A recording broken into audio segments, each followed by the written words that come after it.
ቅዱስ አምላካችን ማለቱን ጉባኤያችን ይባርክልን፣ ይቀድስልን። ቸር መድኃኔዓለም በመካከላችን ይገኝልን። አሁን በሰማያት በስመ አብ ወወልድ ወመንፈስ ቅዱስ አሐዱ አምላክ አሜን። በቀዳማዊነቱ ጥንት ለዳህራዊነቱ ፍጻሜ የሌለው ዘላለም ሥላሴ ስሙ የተመሰገነ ይሁንና የተከበራችሁ አባቶቻችን፣ የተከበሩት ቀሲስ ማን ቀሲስ ምህረት ሞላ የደቡብ ጎንደር ሀገረ ስብከት ዋና ስራ አስኪያጅ፣ የተከበሩ መላከ ልዑላን ቆሞስ አባ ዘሚካኤል በደብረ ታቦር ከተማ የሚገኘው የደብረ ልዑላን መድኃኔዓለም ቤተክርስቲያን ዋና አስተዳዳሪ፣ የተከበሩ መምህር ፍስሐ አለባቸው በደብረ ታቦር ደብረ ልዑላን ቤተክርስቲያን ስር የሚገኘው የአራቱ ጉባኤያተ ትርጓሜ መጻሕፍት ኮሚቴ ዋና ሰብሳቢ ወይም ስራ አስኪያጅ፣ የተከበራችሁ የኮሚቴው አባላትና እንዲሁም በዚህ የተገኛችሁ የሚዲያ ባለሙያዎች እንዲሁም በዓለም ዙሪያ ያላችሁ ወገኖቻችን፣ አባቶቻችን፣ እናቶቻችን፣ ወንድሞቻችን፣ እናቶቻችን በልዑል እግዚአብሔር ስም እንደምን ሰነበታችሁ? እንደምን አላችሁ?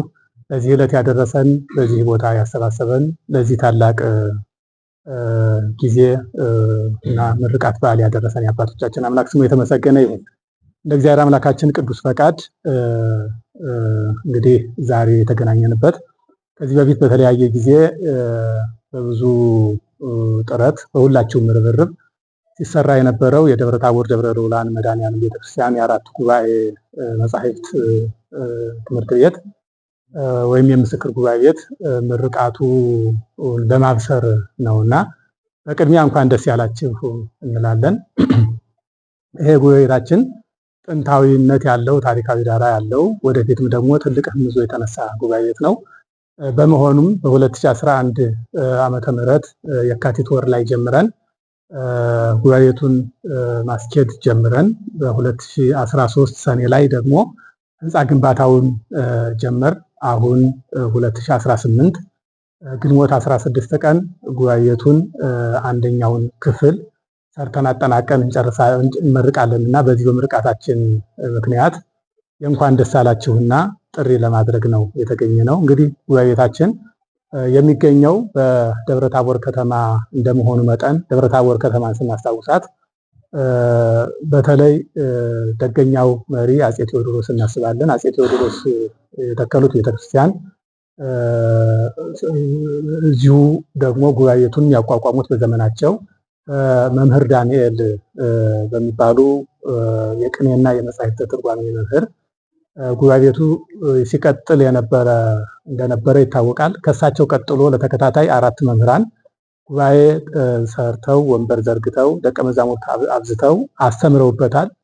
ይሄ ጉባኤ ቤት ከነዚህ ከአራቱ ተከታታይ መምህራን ከመምህር ዳንኤል፣ ከመምህር ዲበኩሉ፣ ከመምህረ መምህራን አለቃ በዛብህ ወንድሙ እንዲሁም ከሐዲስ ተክሌ ከሚባሉ 4 መምህራን በኋላ ለ100 ዓመት ያህል ተቋርጦ ጉባኤው ታጥፎ ይቆይ ነበረ።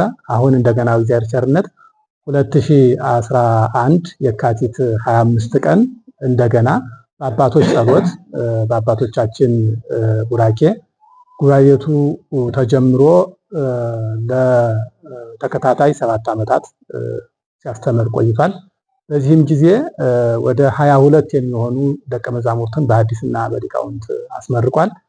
አሁን ደግሞ እንደ እግዚአብሔር ቸርነት በ2018 ግንቦት 16 ቀን 23 ደቀ መዛሙርትንና እነዚህን አሁን ተሰርተው የተጠናቀቁ ሁለገብ አዳራሹንና የደቀ መዛሙርቱን ዶርሚተሪ እንመርቃለን ማለት ነው።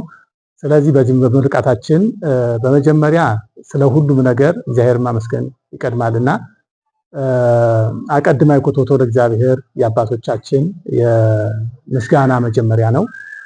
እግዚአብሔርን ማመስገን የመጀመሪያው ይሆናል ማለት ነው። ከዚያ ሲቀጥል በዚህ ሁሉ ስራችን ከጎናችን የነበራችሁ አባቶቻችን ከሊቃነ ጳጳሳት አበው ጀምሮ ሁሉም እናቶች፣ አባቶች፣ ወንድሞች፣ ወጣቶች ሁላችሁም ባደረጋችሁ ርብርብ ከ3ቱ ክፍሎች አንዱ ክፍል ተሰርቶ ተጠናቋልና ለዚህ ያደረሰን ቸሩ መድኃኔዓለም ኢየሱስ ክርስቶስን እናመሰግናለን። እናቱ ቅድስት ድንግል ማርያም በምልጃ ጸሎቷ አልተለየችንምና እናመሰግናለን።